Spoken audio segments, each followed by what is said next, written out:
Well, last Thursday we looked at the outlook for the next 4 weeks using the Japanese JMA model.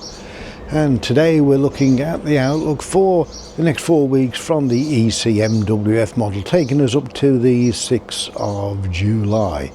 So we're going to see if there's any comparisons, and if there are, then it means we've got some confidence. So let's find out what the outlook for the next 4 weeks will be. Is this going to be summer 2026? Let's find out. Let's do this. Week 1, the 8th to the 15th of June. You can see low pressure is anchored across Scotland, stretching down into the Midlands. South of that, we're looking to be under what we call slack air pressure. That's neither strong high or a strong low. That's unsettled middle ground. So this will bring us below average temperatures, around 2 to 3 degrees below what we'd expect for this time of year in the start of June. Rainfall is above average, particularly for Scotland, Northern England and the Midlands. We're seeing more persistent rain than average. This isn't the summer we want.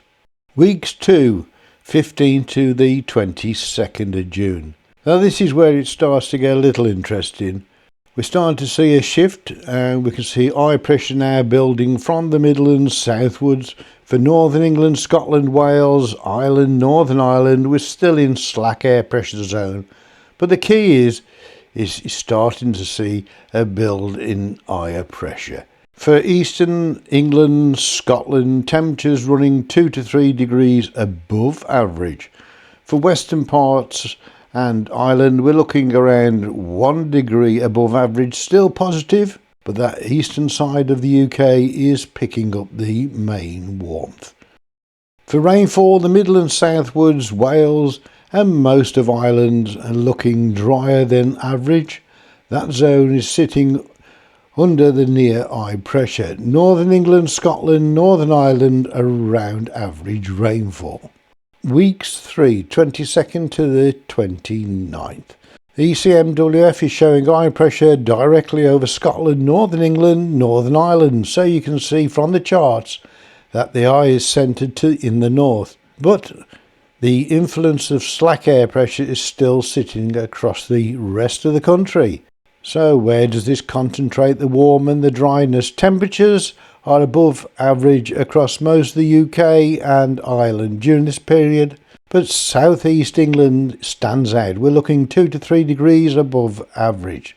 That's a genuinely warm period for the middle to end of June. Rainfall, southern England drier than average, everywhere else around average. So not a drought scenario, but for the south, that's definitely drier and a warm spell.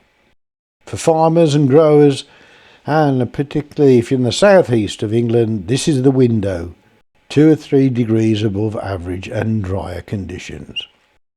And weeks 4, which is the 29th of June to the 6th of July.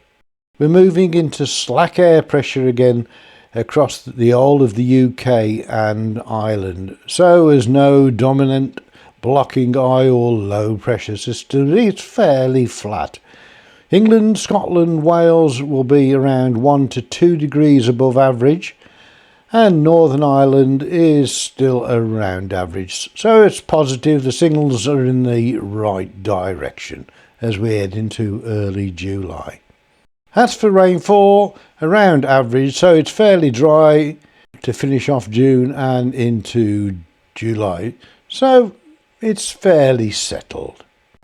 Well, you can see there's a fair bit of agreement between the two models, the JMA and the ECMWF today. So we know we've got a poor week to come, then things are going to gradually improve. Is that going to be the summer 2026, the type of weather we'll get? Still early days, of course. If you've enjoyed it, do give me a thumbs up, leave a comment below, and you might want to have a look at this video up here. And tomorrow's video will be the normal outlook where we look at the forecast for the jet stream. Anyway, have a great Sunday everybody. Look after yourselves and those you love. Be a fan. Bye for now.